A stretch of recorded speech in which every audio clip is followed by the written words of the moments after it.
Welcome back to another Cavs game reaction. Game 18, the Cavaliers beating the Hawks in Cleveland. A comfortable win, 128-105 is the final score. But guys, oh no, the Cavs are not going to be advancing in the in-season NBA tournament. Whatever, how do I feel about this? Honestly, I used to be afraid to sound like a broken record about the in-season tournament, but honestly, I would much rather just slander this thing every chance that I get because I hate this thing. I could not be any more disinterested in this tournament. In fact, I'm kind of glad they're not moving on so they don't have a chance of playing in an unnecessary in-season tournament finals game that risks injury and gives them a trophy that I don't hold any weight towards. If you enjoy it, that's fine. I'm not trying to rain on your parade. I'm just stating my distaste for this thing. The NBA, in my opinion, they have to put a bit more stakes in this, just other than player bonuses for me to remotely care about this thing. That might actually make me feel worse if they actually did put something of importance on this in-season tournament, because I don't feel like anything of consequence should be determined by whatever this is. But regardless of that, the Cavs not advancing in the tournament doesn't take away any happiness that I feel that comes with seeing them improve their record for the regular season, which is what this game accomplished. So with that out of the way, let's get into some of the really good performances from last night from the Cavs, including Donovan Mitchell finding his rhythm once again. I did say in my last video when they played against Toronto that I was confident that he'd find something sooner or later, and yeah, he sure did find something that worked for him in this one. He finished with 40 points. Still wasn't great from beyond the arc. 3 for 11 isn't exactly that great of a number, but he was a man on a mission in terms of getting to the rim and finishing around the baskets. I'm sure you've all seen that incredible and one he had on the layup. Also had 11 rebounds on the game, so a double-double for Donovan Mitchell as well. Add in 3 steals, a block, and 5 assists, and that's a really solid night for Donovan Mitchell.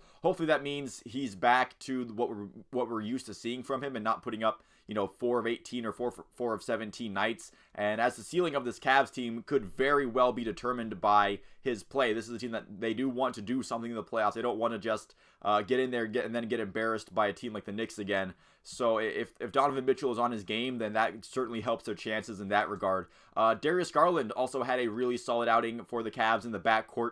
19 points on 7 of 15 shooting, add in 8 assists and 2 steals. The backcourt really helping the flow of the offense last night. And we have Donovan Mitchell doing what he's doing for 40 points. That's obviously going to limit the amount of points for everyone else on the team, including the point guard who's maybe not handling the ball as much as a prototypical point guard is when Donovan Mitchell is just having the night that he's having.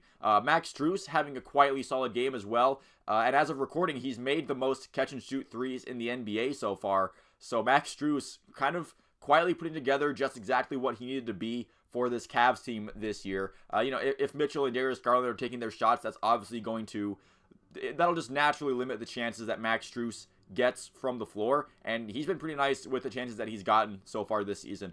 From the front court, you have a great night from Evan Mobley. 17 points on 8 of 11 shooting, including making his only attempt from beyond the arc. But what truly pops out was his 19 rebounds, 5 of them being on the offensive glass, and 7 blocks yesterday. Mobley definitely hosting a block party against the Hawks last night. Jarrett Allen having a much more muted stat line. I mean, that's going to be happening. That's going to happen when a player occupying the paint with you is going to have a type of game, the game that Evan Mobley was having last night. And I think once again, I would have liked to have seen more of Craig Porter Jr. Only got 3 minutes in this game, got a bucket for 2 points. Look, I know they wanted to get into the next round of the tournament, and they needed to score a lot of points to help with that point differential against the Knicks, which did not happen.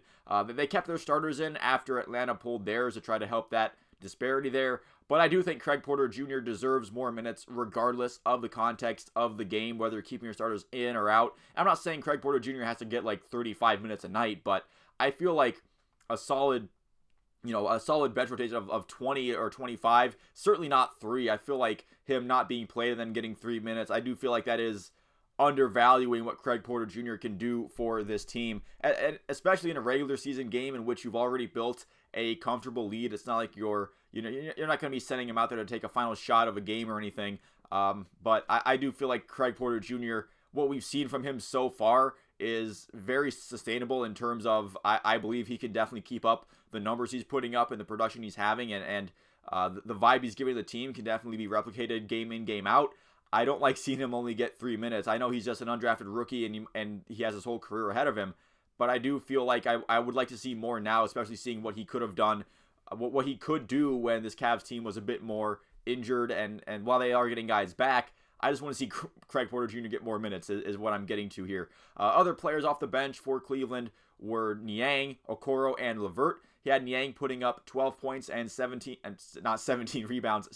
rebounds. I gave him 10 more. That would have been a big hit for the over there. LeVert had 10 points in 30 minutes. Isaac Okoro got 16 minutes, and he contributed 6 points and 2 blocks. I do feel like Okoro is looking like he's much better suited to be sort of an off-the-bench spark plug for his play on defense and the improvements he's made offensively as they ramp him back into getting more and more bench minutes after he came back from his injury.